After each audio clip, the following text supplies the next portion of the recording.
우리 함께 하나님의 말씀 고린도후서 1장 20절에 있는 말씀을 함께 보도록 하겠습니다.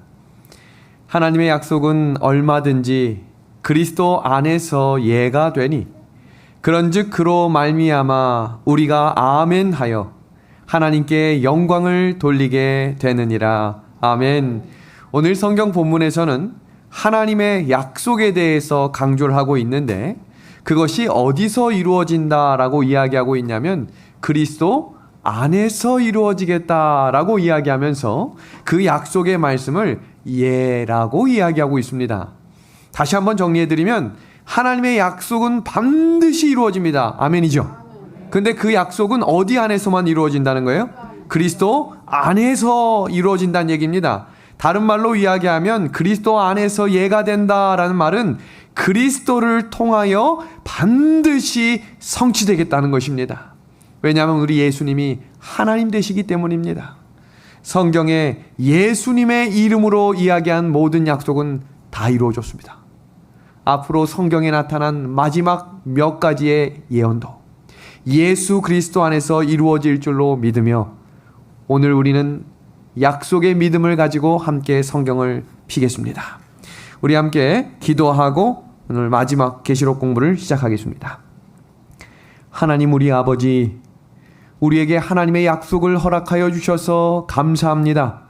예수님을 통하여 이루어질 수 있다고 가르쳐 주신 이 은혜의 말씀을 오늘 성령께서 이해할 수 있도록 우리의 마음과 생각을 주장하여 주시옵소서.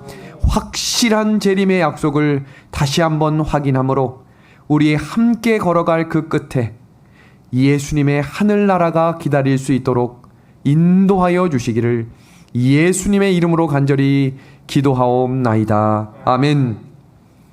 성경 계시록 14장 14절에서 16절을 살펴보면 우리가 계시록 14장은 새 천사의 기별이 있는 장이다라고 이해하고 있어서 새 천사의 기별은 달달달달달달 읽고 외우고 하는데 그 다음에 바로 나오는 구절은 조금 어색한 장면일 수 있습니다.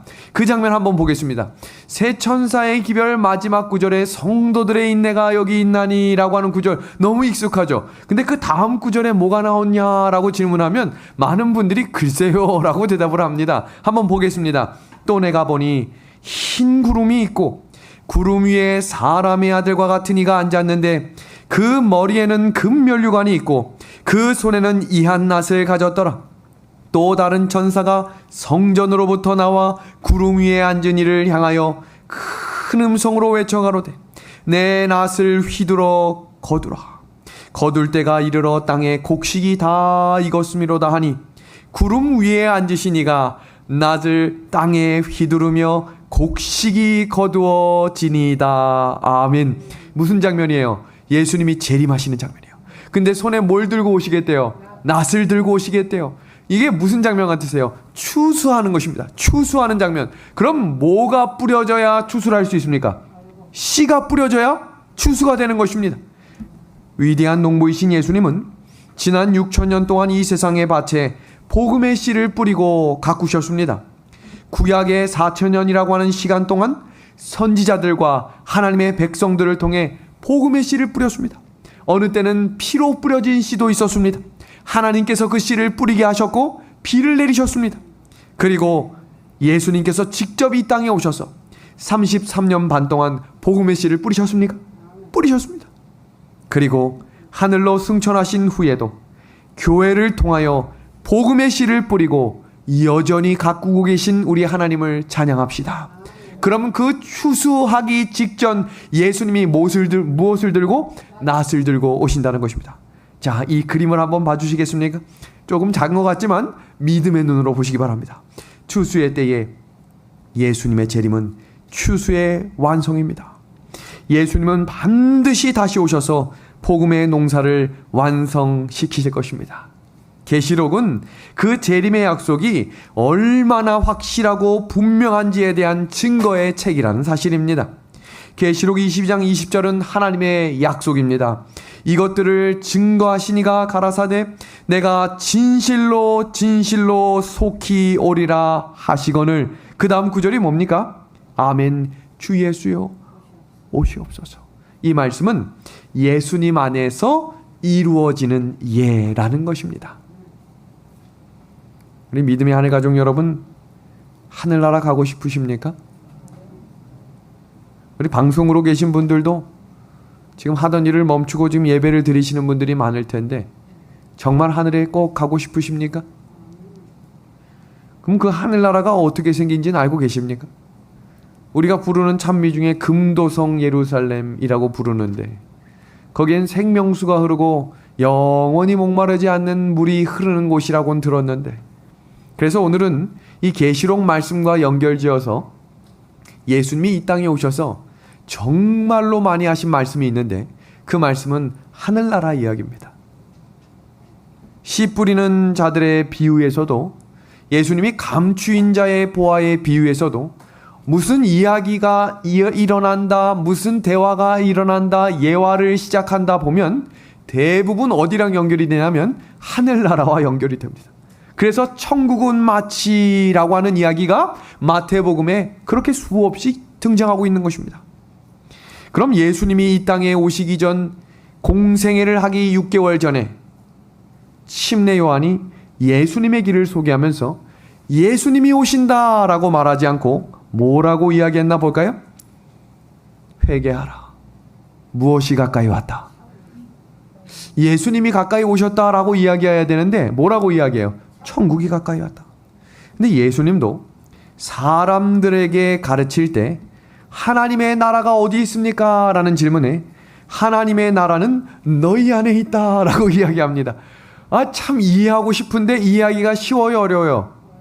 생각보다 쉽지 않은 장면들이 연이어서 기록되어 있습니다. 그때 예수님께서 하신 말씀을 보겠습니다. 이와 같이 너희가 이런 일이 일어나는 것을 보거든 하나님의 나라가 가까이 온 줄을 알라. 예수 그리스도를 나의 주인으로 영접한 마음을 성경에서 은혜의 왕국이다 라고 하는 말씀을 기억하십니까? 예수님을 개인의 구주로 영접하며 내 마음의 주인이 예수님이라고 생각하는 분들은 이 마음이 뭐가 되는 거예요? 은혜의 왕국이 됩니다. 그래서 이 은혜의 왕국이 된 사람은 예수님이 좋아하는 것을 나도 좋아하고 예수님이 싫어하는 것을 나도 싫어하는 삶으로 이 땅을 걸어가는 것입니다. 그리고 그 예수님을 따라서 함께 동행하며 걸어간 사람들이 다시 오실 예수님과 함께 들어갈 하늘나라의 이름을 영광의 왕국이다라고 이야기하고 있는 것입니다. 이 말씀은 평상시에 예수님과 함께 걸어가고 예수님을 마음에 모시지 않은 사람은 결단코 하늘에 들어갈 수 없습니다. 그러니까 성경을 읽지 않고 하늘에 갈 수 있는 길이 열릴까? 참 어렵지 않을까 생각이 됩니다. 왜냐하면 분명히 성경에서는 예수님이 길이고 진리고 생명이라고 말씀하셨습니까? 그리고 요한복음 1장 1절에 뭐라고 말씀하셨어요? 태초에 말씀이 계셨다. 근데 그 말씀은 하나님이다 그랬습니다. 오늘 성경 읽으셨습니까? 오늘 식사는 뭐 말하지 않아도 다 드셨을 테니까 식사를 먹는 만큼 성경도 읽으셔야 하늘 가는 백성처럼 순종의 길에 걸어가게 될 것입니다. 말씀을 읽지 않는 사람이 순종할 게 어디 있겠습니까? 말씀을 모르는데 뭘 순종하며 걸어가겠습니까? 그래서 우리에게 중요한 것은 사람이 떡으로만 살 것이 아니라는 말씀을 꼭 식탁 앞에 적어 놓으셔야 합니다. 매 한 끼 한 끼는 소중히 여기면서 일주일에 한 번도 기도하지 않고 말씀 보지 않고 교회만 다닌다는 것이 재림을 준비하는 것은 아니라는 것입니다. 제가 오늘 계시록 마지막 공부 시간이기 때문에 더 강력한 메시지들을 더 자세하게 소개하려고 합니다. 천국은 마치 감추인 보화와 같으니 사람이 이를 발견한 후 숨겨두고 기뻐하며 돌아가서 자기 소유를 다 팔아 그 밭을 사느니라. 비유적인 말씀입니다. 지금 이 그림을 보시면 한 가난한 사람이 땅을 경작하는 일을 하다가 갑자기 그 안에서 보물을 발견합니다.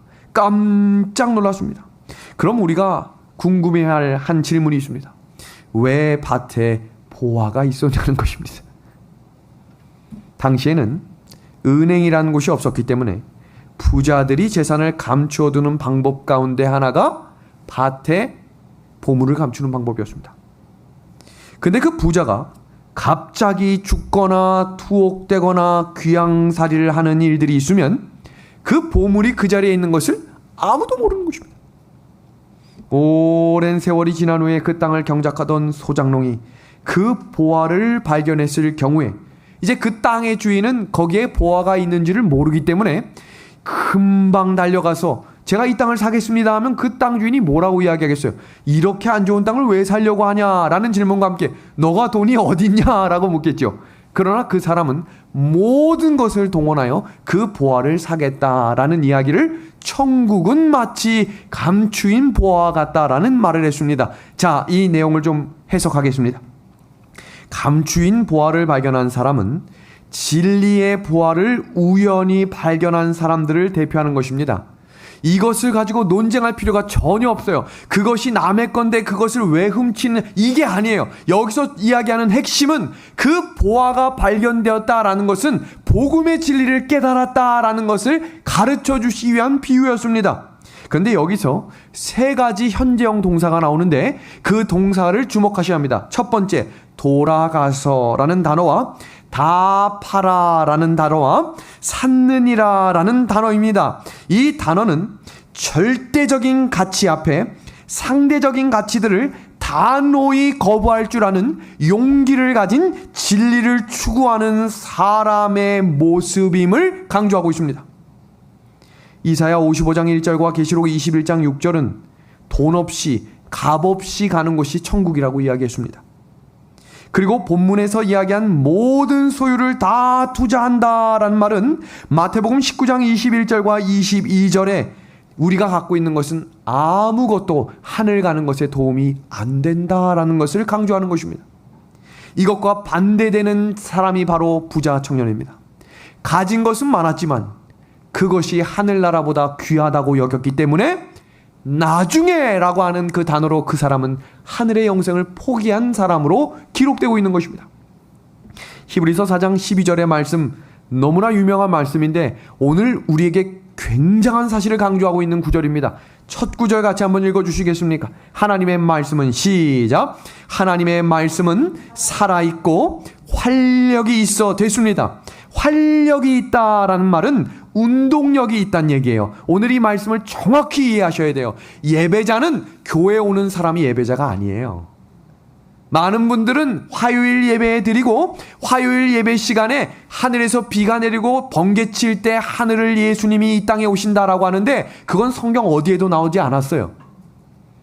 예배자를 찾으신다라는 구절 속에 그 의미를 이해하셔야 돼요. 그 예배자가 어떤 사람인가? 하나님의 말씀을 제대로 받아들이면 운동력, 이 단어는 확신하게 되므로 움직인다란 뜻이에요. 움직인다란 뜻인데 그것은 말씀을 경험으로, 삶으로 느낀다는 것입니다. 말씀이 우리 삶 속에서 움직이고 활동하는 것, 그것을 돕는 분이 성령임을 경험하는 사람들, 그 사람들을 예배자라고 하는데, 자 보세요. 예배자는 교회의 예배를 꼬박꼬박 참석하는 사람이 예배자가 아니라 예배를 통해 삶의 경험을, 변화함을 경험한 사람들을 예배자라고 한다는 사실을 기억하시길 바랍니다. 변화입니다. 변화. 어제보다 오늘 조금 더 변화되고 2021년 1월 1일보다 오늘 2021년 8월 오늘이 조금은 변화되는 삶을 살아가는 사람이 예배자입니다. 하나님은 그런 사람들을 찾으시겠다고 이야기했습니다. 성경 로마서 10장 17절의 말씀입니다. 그러므로 믿음은 들음에서 나며 들음은 그리스도의 말씀으로 말미암았느니라. 아멘입니다. 시시때때로 말씀을 접촉하며 사시길 바랍니다. 차량을 운전할 때 말씀을 청취하십시오. 식탁에서 자녀들과 식사를 하거나 개인적으로 식사할 때 유튜브나 TV를 보지 마시고 말씀을 청취하십시오. 시시때때로 말씀이 우리의 귓가와 마음속에 울려 퍼질 때 우리의 믿음을 성령께서 자라게 해주실 줄로 믿습니다. 여기서 중요한 사실은 말씀을 순종하는 사람들은 두 부류가 있는데, 첫 번째 부류는 순종해야 하기 때문에 순종하는 사람들이 있습니다. 이렇게 해야 한다라는 것을 배우고 가르치고 그렇게 해야만 구원을 받는다고 생각하며 걸어가는 사람들입니다. 그리고 반대적인 사람은 순종하고 싶어서 순종하는 사람들입니다. 전자에 순종해야 하기 때문에 라고 하는 사람들은 율법주의에 빠지기 쉬울 것입니다. 뭐 하지 말아야 하고 뭐 해야 하고 이런 것들을 강조하는 것입니다. 그러나 순종하고 싶어서라고 하는 사람들의 특징은 성령의 열매를 맺고 사는 사람이 될 것입니다. 믿음의 하늘 가족 여러분, 하나님의 말씀을 순종해서 손해볼 것 하나도 없다는 사실 믿으십니까? 이 확신한 말씀을 꼭 마음에 새기시길 바랍니다. 하나님이 우리에게 순종하라고 하시는 것은 우리에게 분명히 신명기 10장 13절에 우리에게 행복하기 위해 하나님의 율법을 주셨다고 약속하셨습니다. 내 체질에 맞지 않아도 기쁜 마음으로 순종할 때 변화가 일어난다는 사실을 꼭 마음에 새기게 되기를 간절히 소망합니다. 이어지는 9절 마태복음 13장 45절과 46절입니다. 같은 이야기지만 다른 비유로 하신 예수님의 말씀입니다.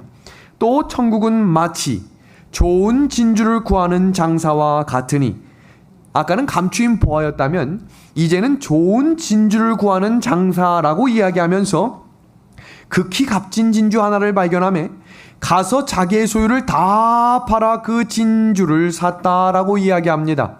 진주는 그 당시 페르시아만과 인도양 등지에 채취한 것이 가장 고가품으로 여겨졌는데, 그 당시만 해도 부자가 아니고서는 이 지역의 진주를 구입하기 어려웠습니다. 그런데 이 본문에 언급된 장사는 좋은 진주인데 주석에는 이 좋은 진주를 진리라고 표현합니다. 성경에서는 진리를 내가 거룩하니 너희도 거룩하라 라고 이야기하고 있고, 그 거룩한 사람을 누구라고 이야기하냐면 예수 그리스도라고 표현하고 있습니다. 좋은 진주, 그러니까 이 좋은 진주는 누굴 가르치는 거예요? 예수 그리스도입니다. 주석에 나온 말씀들을 하나씩 좀 정리합니다. 예수님은 사랑의 선물인 구원을 고귀한 진주로 표현하시고, 그리스도 자신이 값진 진주임을 표현하셨습니다. 그분은 하나님의 영광의 광채시고 그 본체의 형상이시며, 그 하나님의 속성의 광채가 예수 그리스도의 품성에 나타나 있음을 강조하신 것입니다. 그리스도의 은은 순백의 진주처럼 결함도 없고 흠도 없음을 진주로 표현하신 것입니다. 진리는 예수를 증거하고 예수는 진리 그 자체라는 것입니다. 그래서 성경은 매 페이지마다 예수님이 어떤 분이신지를 발견할 수 있도록 우리에게 가르쳐 주신 것입니다. 성경의 진리를 통해 예수님을 발견하고자 애쓰는 사람들이 바로 진주를 구하는 장사와 같은 사람들이라는 사실입니다. 저희가 영혼불멸설과 여러 가지 성경에 기록된 내용들을 자세히 공부하는 시간들을 갖고 있는데, 제가 자주 놀랄 수밖에 없는 이유는 재림 성도들도 그 내용을 처음 듣는다는 분들이 너무 많다는 사실이에요. 춘천은하수교회 성도들은 반복하고 반복해서 들어서 이 구절구절들을 암송하실 수도 있지만, 어떤 분은 교회를 40년 다녔는데 영혼불멸설에 대해 처음 들었다는 분도 있어요. 한 편지를 좀 소개하겠습니다. 오늘 이 지금 설명한 8번 자세히 보세요. 성경의 진리는 예수님을 발견하고자 애쓰는 사람들이 발견하는 거예요. 교회를 다닌다고 발견하는 게 아니라 교회를 36년 다녀도 예수님을 못 만난 분도 있다는 사실이에요. 오늘 한 편지를 좀 소개하면서 그 내용을 좀 나누겠습니다. 저는 36년을 일요일 교인으로 살다가 6년, 7년 전쯤 재림교인으로 거듭났습니다. 13살 때 미국으로 이민을 왔습니다. 그때 힘든 가정사 때문에 사춘기 시절에 다들 부리는 권위적 짜증도 제대로 부리지 못하고 일하는데 열중해야 했던 미국 생활에서 유일하게 누릴 수 있는 안식은 교회를 가는 것이었습니다. 힘든 시간을 지나 30 중반쯤 그리스도인이라고 자부했던 제 자신이 비크리스찬들과 다를 바 없이 살고 있다는 것을 깨닫게 되었습니다. 교회에 가도 말씀이 전혀 감동이 안 되었고 성경을 읽으면 교회에서 들었던 말씀과 일치가 되지 않아 서서히 믿어지지 않았습니다. 예수님이란 분은 단 한 번도 부인해 본 적은 없지만 그분의 사랑과 하셨던 일들이 와닿지 않았습니다. 물론 성경을 어떻게 배워야 하는지조차 무엇이 옳은 질문인조차 모르는 무지함 속에 그냥 교회만 다닌 거예요. 어쩌면 우리처럼 말입니다. 우선 제일 이해가 안 됐던 부분이 지옥입니다.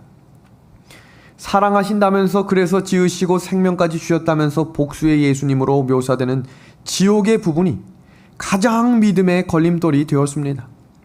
또 하나는 선하게 살라고 하면서 10계명에 있는 모든 것들을 강조하지만 정작 폐하여진 것으로 우리는 나약하여 지킬 수 없다는 것이다 라는 부분이 모순됨이 언제나 죄책감을 가져다 주었습니다.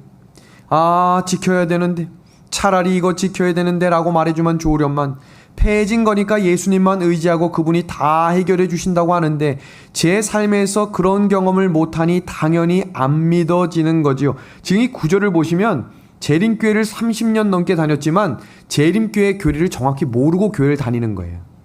그냥 교회를 다니면서 안식일만 지키고 있는 거예요. 마지막에 우수수수 무너질 겁니다. 그런데 이분이 한 고백 뒷페이지를 보시면 이분이 어떤 진리를 발견했는지를 깨닫게 되실 겁니다. 보겠습니다.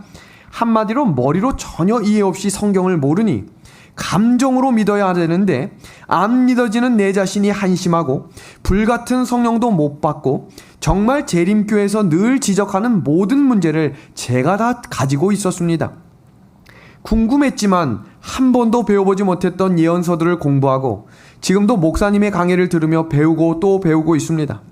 귀한 말씀들을 들을 수 있게 길을 열어주신 예수님께 감사하고 성령님을 통해 진리를 깨닫게 하시고 목사님의 말씀들을 이해하게 하시니 더욱 감사드립니다.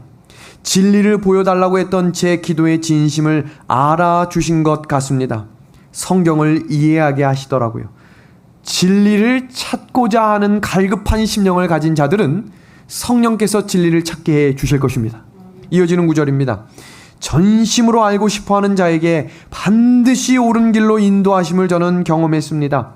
진심으로 찾을 때 진리로 이끄는 성령님께서 함께 하신다는 걸, 그래서 예수님의 사랑은 단순히 느껴지는 감정이 아닌 모든 삶 속에서 눈으로 보여지는 실체이며 만질 수 있는 믿음이라고 저는 생각이 됩니다. 영원히 불멸한다는 막역함이 눈을 가리우고 귀에 막을 덮었을 때 아무것도 들리지 않지만 그 눈을 덮었던 거짓이라는 막이 걷히는 순간 흐릿하고 희미함이 아닌 비온 뒤 맑아진 하늘과 같이 선명히 그분의 운행하심과 사랑이 보이더라고요. 아멘입니다. 성경의 말씀은 살아있고 운동력이 있는 것이 맞구나 믿어지니 살 것 같아요. 이 마지막 구절 보겠습니다. 이제는 한국이 낯설고 춘천이 어디쯤 있는 곳인지조차 모르지만, 이게 춘천이 어딘지 전혀 모르는 분인 것 같아요. 언젠가 한국을 방문하게 되면 꼭 한번 찾아가 만나 뵙고 싶습니다. 늘 건강하시고 말씀을 통해 진리에 더욱더 목마른 자들이 넘쳐나기를 간절히 바랍니다. 아멘입니다. 누군가가 진리를 찾고 있습니다. 우리도 그 진리를 찾는 기쁨을 매 순간마다 경험하며 전진하는 믿음의 하늘 가족들과 제가 되기를 간절히 소망합니다. 지금 이 두 가지 이야기를 좀 정리하고 넘어갑니다. 감추인 보화를 발견한 사람, 우연히 진리를 발견한 것입니다. 어떤 분은 건강을 잃은 대신 진리를 찾은 분들이 있어요. 살면서 이 건강을 잃는 일이 없었으면 절대 하나님을 만나지 못했던 분들도 계실 것입니다. 그리고 또 한 분은 진리를 찾고 찾아 진리를 만난 분들이 있습니다. 우리 은하수교회에 그런 분들이 지금 계신 거예요. 어떤 분은 건강이 잃기도 하고요. 어떤 분은 10년 동안 하나님께 간절히 기도하면서 진리를 찾고 싶어 갈급한 심령으로 매일매일 기도했던 분이 있다는 것입니다. 여기에 숨겨진 공통점이 있습니다.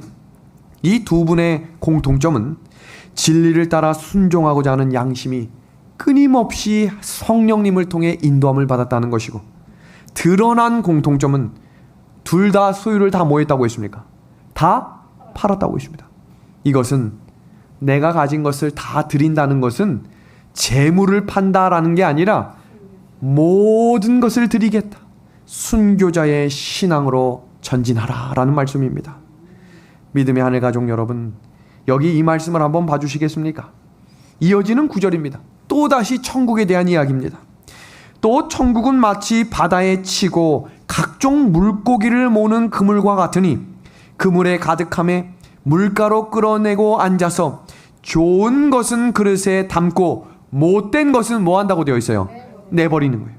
그러니까 결국은 그물에 담길지라도 어떤 것은 건져지고 어떤 것은 뭐 하겠다는 거예요? 버려지겠다는 것입니다. 이 말씀이 이어지는 구절에 이렇게 해석이 되어 있습니다. 세상 끝에도 이러하리라. 천사들이 와서 의인 중에서 악인을 갈라 풀무불에 던져 넣으니 거기서 울며 이를 갈리라. 좋은 물고기는 의인을 상징하고 못된 물고기는 악인을 상징합니다. 그럼 그물 속에서 분리가 된다라는 이 기준이 뭘까?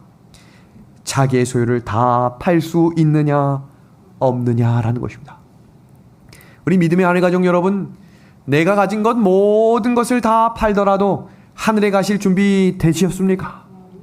하늘에 갈 준비 다 하고 계십니까? 마태복음 22장 37절에 내 마음을 다하고 목숨을 다하고 뜻을 다하여 주 너희 하나님을 사랑하라. 이 말씀을 또 다른 성경책 누가복음 9장 23절은 누구든지 나를 따라오려거든 자기를 부인하고 날마다 제 십자가를 지고 나를 따를 것이니라. 우리가 언젠가 한 번은 순교자의 신앙이라고 하는 이 내용도 한번 자세히 배울 텐데요. 예수님을 따라 걸어가는 길은 온전히 하늘 가는 행복한 길이 아니라 순교자의 정신으로 걸어가다가 목숨을 잃을 수도 있다라는 것을 기억하며 걸어가야 합니다. 그래서 자녀들에게 순교자의 신앙을 가르쳐 주셔야 합니다. 그리고 우리 부부간에도 내가 먼저 죽을 수도 있다라는 순교자의 정신을 서로 나누셔야 합니다. 하늘 가는 길은 환난을 통과하는 길임을 성경은 끊임없이 강조하고 있기 때문입니다. 이것이 하늘 가는 길 여정 속에 예수님이 이 땅에서 새하늘과 새 땅에 대해 강조하신 이야기입니다. 자, 그러면 계시록 22장 1절과 2절의 말씀을 보겠습니다.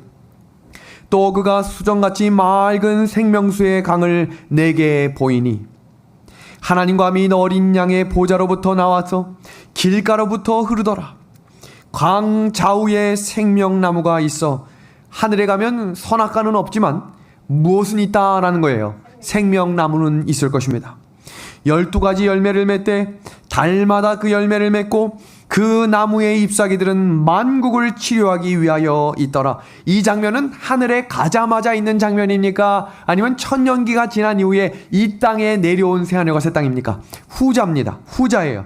새 예루살렘과 새롭게 창조된 아름다운 지구의 모습인데 거기에 뭐가 있겠다고 이야기하고 있어요. 어린 양의 보좌, 하나님과 어린 양의 보좌가 있다. 이 말은 뭐예요? 하나님과 예수님이 이 땅에 함께 살겠다는 것입니다. 지구로 하나님의 보좌가 옮겨진 그곳, 우리가 기억하셔야 될 것은 아주 중요한 말씀 하겠습니다. 집중해 주시길 바랍니다. 하나님의 보좌로부터 흘러나오는 생명수를 먹게 되고 아담과 하와가 먹던 생명과를 우리도 먹게 될 것입니다. 아, 그 맛볼 준비 하고 계십니까? 아담과 하와가 먹었던 그 선악과.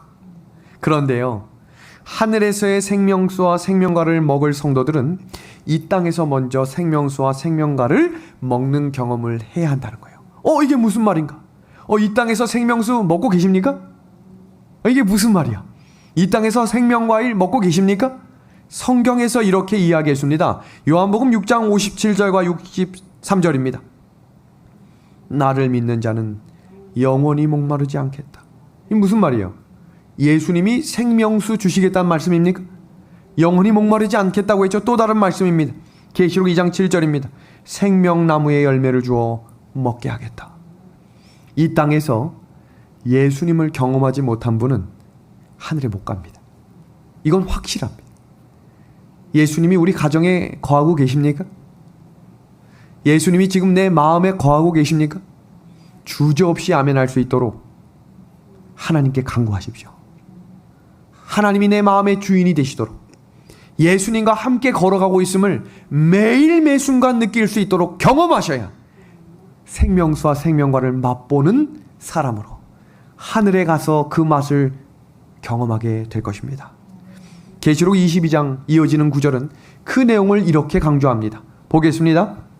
다시 저주가 없으며 하나님과 그 어린 양의 보좌가 그 가운데에 있으리니 그의 종들이 그를 섬기며 그의 얼굴을 볼 터이요 그의 이름도 그들의 이마에 있으리라. 이게 무슨 말인가요? 하나님의 성품이 하늘에 갈 백성들 마음속에 새겨져 있어서 하나님과 같은 생각과 하나님과 같은 말을 하는 사람이 되겠다는 것입니다. 어린 양이 어디로 인도하든지 따라가는 자들은 마음에 하나님의 마음이 새겨지는 것입니다. 말 한마디 한마디를 우리 함부로 하지 않게 되기를 소망합니다. 욱 올라오는 마음의 화와 진노와 이기심과 질투들을 하나님께 내려놓을 수 있도록 기도하기를 소망합니다. 이어지는 구절 계시록 22장 5절입니다. 다시 밤이 없겠고 등불과 햇빛이 쓸데없으니 이는 주 하나님이 그들에게 빛이심이라. 그들이 세세토록 왕노릇 하리로다. 아멘. 하나님이 계신 곳에는 밤도 등불도 없다라는 이 말씀은 하나님의 영광의 빛이 함께하는 자리라는 사실입니다. 얼마나 영광스러운 장면인가요? 계시록 22장 10절의 말씀을 보겠습니다. 또 내게 말하되 이 두루마리의 예언의 말씀을 임봉하지 말라. 때가 가까우니라. 요한계시록은 덮여질 수 없는 책입니다. 다니엘서는 마지막 때가 되면서 그 의미가 해석되면서 열리게 되지만 계시록은 특징이 무엇이냐면 사도 요한이 계시를 보고 기록한 때부터 7교회의 예언이 이루어지고 있었던 책이에요. 그렇기 때문에 요한계시록은 절대 임봉돼서는 안 되는 책입니다. 그런데 많은 교회에서는 계시록을 연구하면 안 된다라고 이야기해요. 그 계시록은 연구하면 안 된다라고 하는 말은 거짓 선지자의 미혹일 수 있음을 깨닫게 되기를 간절히 소망합니다. 이어지는 구절 계시록 22장 11절입니다. 불의를 행하는 자는 그대로 불의를 행하고 더러운 자는 그대로 더럽고 의로운 자는 그대로 의를 행하고 거룩한 자는 그대로 거룩하게 하라. 두 부류로 완전히 나누어지겠다는 것인데요. 그 두 부류의 결정적인 차이를 지금부터 확인하셔야 합니다. 첫 번째는 짐승을 경배하기로 결정한 뱀의 후손입니다. 다시 총정리해드리면 첫 번째 천사, 하나님의 나를 창조주의 예배일을 경배하라. 나오라고 이야기하셨죠? 그 자리에서 무너졌도다 큰 성 바벨론이여 라고 하는 그 성에서 나오지 않으면 짐승의 표를 받는 거예요. 그리고 거기서 나온 자들만이 하나님의 인을 맡는 사람들이 된다라는 것입니다. 하나님을 경배하기로 결정한 여자의 후손들입니다. 성경은 중간에 머물러서 뜨뜻미지근한 마지막 교회를 성경 계시록 3장에 어떤 교회라고 이야기합니까? 라오디게아 교회라고 이야기하죠. 그 말씀 한번 보겠습니다. 내가 이같이 미지근하여 뜨겁지도 아니하고 차지도 아니하니 내 입에서 너를 토하여 버리겠다. 지금 교회 안에 있는 백성들이 점점 두 부류로 나뉘어지고 있음을 기억하셔야 합니다. 지금 교회 안에 있는 모든 사람들이 돈과 세속에 의해 점점 흔들리고 바벨론의 포도주에 의해 흔들리고 거짓 복음에 의해 흔들리고 있음을 기억하셔야 해요. 체질이 되고 있는 것입니다. 그런 과정을 통과하면서 누가 거룩하고 누가 불의한지 드러나게 될 것입니다. 마음속의 동기가 드러나는 것입니다. 사람들이 볼 때는 모르지만 하나님이 보실 때 명확하게 두 부류로 나누어지고 있습니다. 그런데 우리가 기억해야 할 말씀이 있어요. 너무나 위로가 되고 용기가 되는 말씀입니다. 보겠습니다. 라오디게아 교회 사람들이 모두 미지근한 것처럼 보이지만 하나님께서는 그 속에서 그리스도의 피와 은혜를 통해 의롭게 되고 거룩한 자들을 만들어내실 것입니다. 아, 너무 영광스러운 말씀 아니에요? 하나님은 그런 사람들만 골라내는 것이 아니라 그 그런 사람들을 만들어내시는 분임에 하나님께 감사를 드립니다. 우리가 여전히 그럴 수 있는 존재라는 거예요. 여전히 이러지도 저러지도 못하는 사람일 수 있지만 하나님은 그 사람을 포기하지 않겠다는 것입니다. 그리스도의 피는 우리 죄를 용서할 뿐만 아니라 우리 마음과 생애를 변화시키는 능력이 있다는 사실을 꼭 기억하셔서 그 예수님의 피로 우리의 흰옷을 매일매일 빠는 진리 백성, 참된 하나님의 백성들이 되기를 우리 예수님의 이름으로 소망합니다. 성경 계시록 1장과 마지막 책 계시록 22장은 복이 있겠다 그랬어요. 복이 있겠다. 어떤 사람들이 복이 있겠다. 그리고 왜 복이 있겠다라고 이야기하는지 보겠습니다. 이 예언의 말씀을 읽는 자와 듣는 자와 그 가운데 기록한 것을 지키는 자는 복이 있겠다. 근데 뭐가 가까웠기 때문에? 때가 가까웠기 때문입니다. 보라 내가 속히 오리니 이 두루마리의 예언의 말씀을 뭐하는 사람들은, 말씀을 지키는 자들은 뭐가 있겠다고요? 복이 있겠다 그랬어요. 여러분 자세히 보십시오. 지금 이 그림을 한번 보세요. 지금 이 시대 말세가 시작된 점, 제가 말씀드렸죠. 마지막 때는 점이 아니라 선이라 그랬어요. 선. 이제 그 선이 점점 끝을 향해 가고 있는 거예요. 오늘 하루도 다 갔죠? 그럼 우리가 더 재림의 때와 가까워지고 있는 겁니다. 그러면 마지막 사건과 재림의 징조가 어떻게 이루어지든지에 대해 알아야만 마지막 때를 준비할 수 있는 것입니다. 그것이 하나님께서 요한계시록을 통해 주시는 복이라는 사실입니다. 요한계시록이 말하는 복은 전체 총정리하면 두 가지 복인데, 첫 번째는 재림의 징조와 예언을 깨닫고 순종하는 자에게는 뭐가 있겠다? 복이 있겠다 그랬어요. 두 번째 복입니다. 제가 여러 번 계시록을 공부할 때마다 수없이 반복했던 무슨 옷을 입으면 흰 옷입니다. 이 옷은 어떤 옷이라고요? 의의 옷입니다. 성경 계시록 22장 14절의 말씀입니다. 자기 두루마기를 빠는 자들은 뭐가 있겠대요? 복이 있나니 이는 그들이 생명나무에 나아가며 문들을 통하여 성에 들어갈 권세를 받으려 함이로다. 그러면 이 두루마리를 빠는 경험이 무엇이냐는 것입니다. 무엇으로 빨아야 되냐는 것이. 계시록 7장 14절은 이렇게 명확하게 소개하고 있습니다. 어린 양의 피에 그 옷을 씻어 희게 하느니라. 제가 방금 전 설명드린 내용 기억하십시오. 라오디게아 교회 성도들을 골라내시지 않고 모든 이들이 건져냄을 받을 수 있도록 하나님은 그들을 이끄시겠다고 했죠. 그 방법이 그리스도의 피입니다. 그 그리스도의 피가 모두 빨아준다는 거예요. 두루마리도 빨아주겠다는 것입니다. 히브리서 9장 14절입니다. 그리스도의 피가 어찌 너희 양심을 죽은 행실에서 깨끗하게 하고 살아계신 하나님을 섬기게 하지 못하겠느냐. 우리가 어떻게 하면 흰 옷을 입을까? 명확하게 정리하셔야 돼요. 흰 옷을 입는 방법은 하나밖에 없어요. 십자가로 가는 겁니다. 빌립보서 2장 5절의 말씀입니다. 너희 안에 이 마음을 품으라. 곧 그리스도 예수의 마음이니. 빌립보서 2장 이어지는 13절 말씀. 너희 안에서 행하시는 이는 누구라고 이야기합니까? 하나님이다. 하나님이다.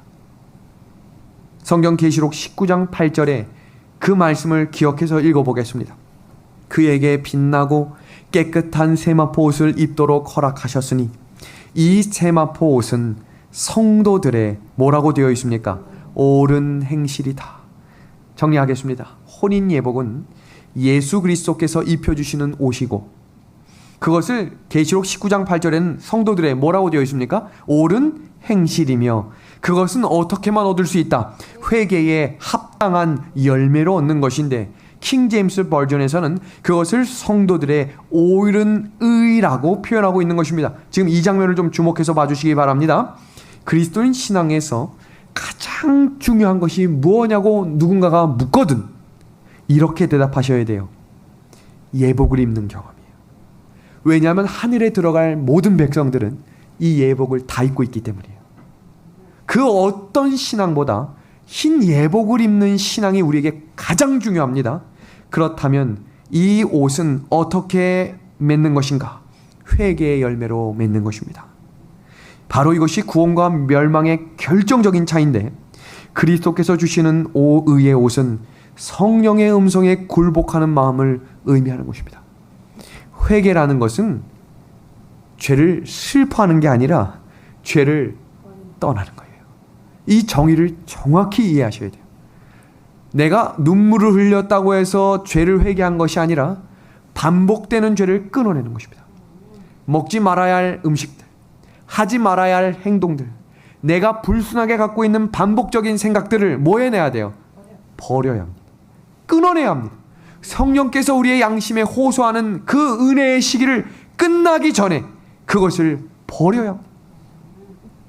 에서는 후회했고, 바로도 후회했고, 가룟 유다도 후회했지만 그들은 버리진 않았어요.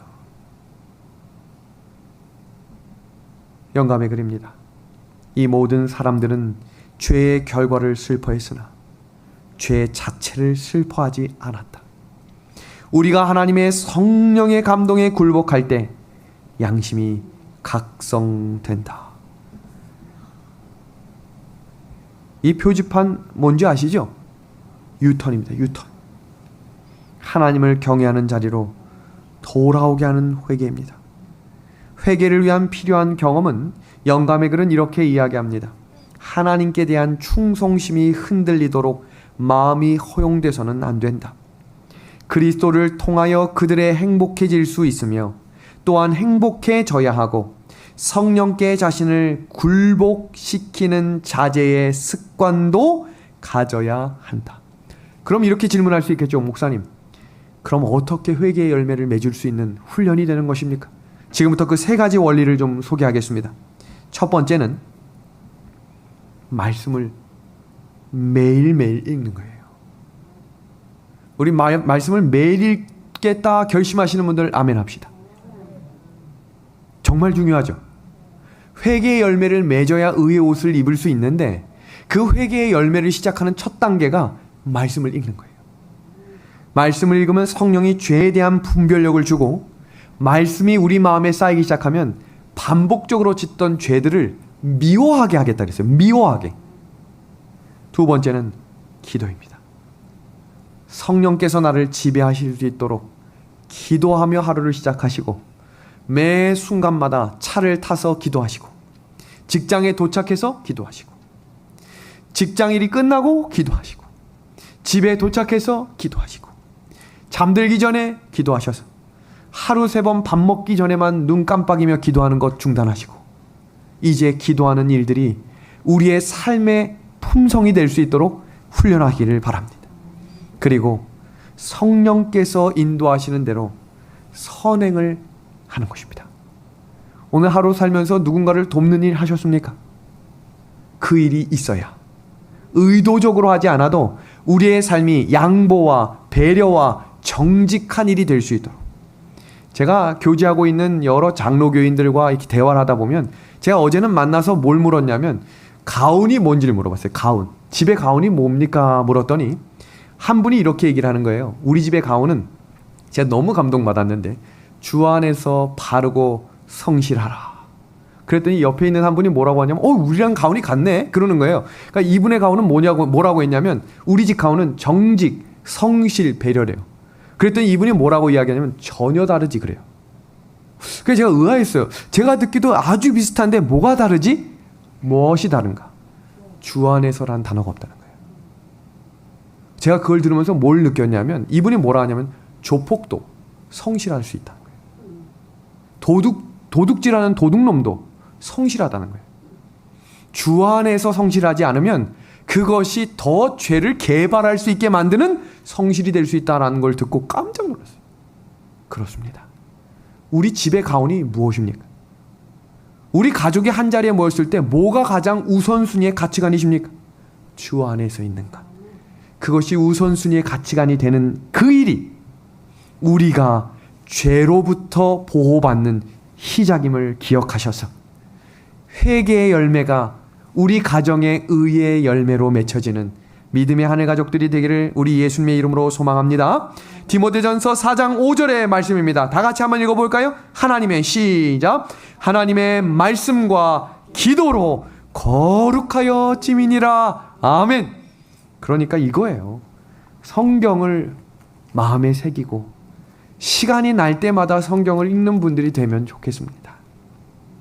시간이 날 때마다 기도하는 것이 즐겁고, 시간이 날 때마다 이 무릎을 꿇고 기도하다가 발 저려 보신 적 얼마나 되십니까? 그런 일들이 반복되면 좋겠어요. 물론 무릎 꿇는 것이 어려운 분은 앉아서 하셔도 아무 문제가 없지만, 그렇게 기도하는 일들이 반복 훈련되는 것이 계시록 한 구절 한 구절 주석하는 것보다 더 중요합니다. 자, 이제 한번 이 내용을 정리해 드리겠습니다. 요한계시록이 말하는 복, 시편 133편 3절에는 그 복은 영생이다 라고 이야기합니다. 자, 정리합니다. 의의 경험을 한 성도들, 흰옷을 입은 성도들, 두루마기를 빠는 성도들입니다. 이 두루마기를 빠는 성도들이 킹제임스 버전엔 이렇게 되어 있어요. 이 단어의 원어를 소개하면 이렇게 되어 있어요. 계명을 지키는 자들이다. 아멘? 아멘입니다. 이 원리를 한마디로 정리하면 하나님의 계명이 나의 우선이 되는 사람들입니다. 근데 그 계명이 순종하기 때문이 아니라 순종하고 싶어서 하는 사람들이라는 것입니다. 성경 말씀입니다. 마태복음 7장 21절. 주여 주여 하는 자마다 천국에 다 들어갈 것이 아니요 다만 하늘에 계신 내 아버지의 뜻대로 행하는 자라야 들어가느니라. 요한일서 4장 21절입니다. 나의 계명을 지키는 자라야 나는 사랑하는 자다. 그런데 계시록 12장 17절과 계시록 14장 12절은 남은 무리, 하나님께서 착하고 충성된 종이라고 불리우는 사람들의 특징이, 첫 번째가 하나님의 계명을 지키는 사람들이라고 이야기했고, 두 번째는 예수의 증거를 가진 자들, 예언의 빛과 대언의 영을 가지고 신실하게 걸어가는 자들이라고 소개하고 있습니다. 그럼 마지막 때는 이와 정반대가 되는 사람들이겠죠. 불법을 행하는 시대가 된다는 얘기입니다. 주의 법을 폐하는 그때에 여호와께서 일하실 때다라고 이야기하며, 죄를 짓는 자마다 불법을 행하는 자니 죄는 불법입니다. 그때에 하나님의 백성들은 뭘 지키고 걸어가는? 하나님의 계명을 지키고 걸어가는 자들이라고 이야기하고 있는 것입니다. 오늘 마지막 말씀입니다. 계시록 22장 20절의 말씀입니다. 이것들을 증언하신 이가 이르시되 내가 진실로 속히 오리라 하시거늘 아멘. 주 예수여 오시옵소서. 이 말씀이 성경 66권의 결론입니다. 그리고 1600년의 역사 신구약 성경의 마지막 절이고, 이 말씀이 기록되고 마침내 성경이 완성되었습니다. 이 말씀을 대신할 말씀은 아무것도 없음을 기억하셔야 합니다. 지금 이 순간에도 예수님의 재림이 누군가에게 절실한 희망이 되고 있습니다. 불치병에 걸린 누군가에게, 마음이 어렵고 아픔을 경험한 사람들에게 예수님의 소식이 희망의 소식으로 다가서고 있습니다. 이 마음은, 가난한 마음과 죄를 애통하는 마음을 가진 성도들은 지금도 여전히 예수님의 재림을 사모하며 살아가고 있습니다. 우리가 언제까지 죄의 세상에서 살아야 할까요? 예수님이 속히 오셔야 하는 것입니다. 예수님의 재림은 우리가 갖고 있는 모든 문제를 해결해 주실 것이기 때문입니다. 마지막 때의 진리교회는 예수님의 재림을 기다리는 교회입니다. 성경에서 예수님께서 천국 복음에 대해 이야기하시며 이렇게 말씀하셨어요. 너희는 먼저 그의 나라와 그의 의를 구하라. 그리하면 이 모든 것을 너희에게 더하시리라. 그러므로 내일 일을 위하여 염려하지 말라. 내일 일은 내일이 염려할 것이요 한날의 괴로움은 그날로 족하니라. 계시록 전체 성경 공부를 마무리하며 우리 베드로전서 4장 7절과 8절의 말씀을 읽으며 전체 정리를 하겠습니다. 만물의 마지막이 가까이 왔으니 그러므로 너희는 정신을 차리고 근신하여 기도하라. 무엇보다도 뜨겁게 서로 사랑할지니 사랑은 허다한 죄를 덮느니라. 아멘. 57강이란 얘기는 1년이 52주라고 환산을 하면 1년이 넘는 시간 동안 정말 규칙적으로 이 시간을 지켜주신 우리 믿음의 하늘 가족들에게 진심으로 감사를 드립니다. 저 혼자서는 절대 할 수 없는 일이었고 함께 협력하고 함께 응원해 주시고 격려해 주신 덕분에 우리 요한계시록 공부를 잘 마무리할 수 있었습니다. 이 말씀은 유튜브에 예수님이 재림하시기 전 야곱의 환난 전에 사라지기 전까지 아마 있을 것입니다. 반복해서 들으셔서 이 말씀이 우리에게 생명이 되고 열매가 되게 하셔서 우리 예수님 다시 오실 때 어서 오시옵소서 아멘 주 예수님이라고 고백할 수 있게 되기를 간절히 소망합니다. 우리 다음 주부터는 성경 다니엘서를 통해서 우리에게 들려주시는 하나님의 호소와 하나님의 말씀이 계속해서 이어지게 될 것입니다. 그 시간에도 함께 참석하셔서 그 은혜가 배가 될 수 있도록 함께 기도하면서 예배에 참석해 주시기를 부탁드리며 요한계시록 57강의 모든 공부를 마치도록 하겠습니다.